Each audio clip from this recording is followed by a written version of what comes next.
చైనాలో virus serious గానే ఉంది. WHO ఎప్పటికప్పుడు మానిటర్ చేస్తోంది. ఇండియా కూడా అలర్ట్ అయింది. డ్రాగన్ కంట్రీలో ఏం జరుగుతుందో నిశితంగా పరిశీలిస్తోంది. HMPV వైరస్ టెస్టింగ్ ల్యాబొరేటరీలను అందుబాటులోకి తీసుకొస్తోంది. ఈ ప్రక్రియనంతా ICMR చూసుకుంటోంది. కరోనా పొట్టినిళ్లైన చైనాలో మరో మహమ్మారి స్వైర విహారం చేస్తోంది. జనం ఆస్పత్రులకు క్యూలు కడుతున్నారు. ఈ నేపథ్యంలో భారత్ అప్రమత్తమైంది. Directorate general of health services DGHS అధ్యక్షతన జాయింట్ మానిటరింగ్ గ్రూప్ సమావేశాన్ని నిర్వహించారు. ఈ మీటింగ్ కి ప్రపంచ ఆరోగ్య సంస్థ నిపుణులు, national centre for disease control అధికారులు, ICMR officials, emergency medical relief division తదితర సంస్థల ఉన్నతాధికారులు, ఢిల్లీ ఎయిమ్స్ వైద్య నిపుణులు హాజరయ్యారు. చైనాలో వైరస్ కలకలం సృష్టిస్తున్నప్పటికీ ప్రస్తుతానికి భారత్లో కంగారు పడాల్సిన అవసరం లేదని అంటున్నారు. కాకపోతే అక్కడ జరుగుతున్న పరిణామాలను జాయింట్ మానిటరింగ్ గ్రూప్ నిశితంగా పరిశీలిస్తోంది. చైనాలో ఇన్ఫ్లుయెన్జా, RSV, HMPV తరహా వైరస్లు వ్యాప్తి చెందుతున్నాయని జాయింట్ మానిటరింగ్ గ్రూప్ తేల్చింది.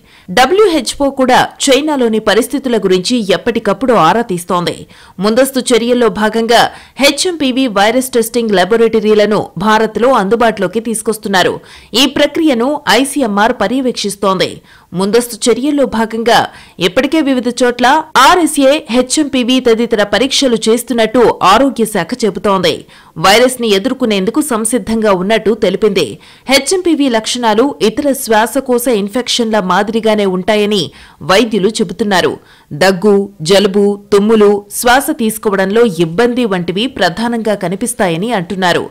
చిన్నారులు, వృద్ధులు ఈ వైరస్ బారిన పడే అవకాశం ఎక్కువగా ఉంది. ప్రస్తుతానికి ఈ వైరస్ కు వ్యాక్సిన్ ఏమీ లేదు. నియంత్రణ మాత్రమే మన చేతుల్లో ఉంది. తరచూ సబ్బుతో చేతులు కడుక్కోవాలని సూచిస్తున్నారు. చేతులు నీట్గా లేకుంటే కళ్ళు, ముక్కు, నోటిని తాకకూడదని చెబుతున్నారు. జలుబు లక్షణాలు ఉన్నవాళ్లు ఖచ్చితంగా మాస్క్ ధరించాలి. దగ్గు, తుమ్ములు వచ్చేటప్పుడు నోటిని, ముక్కుని కవర్ చేసుకోవాలి. వైరస్ సోకిన వారు బయట తిరగకూడదు.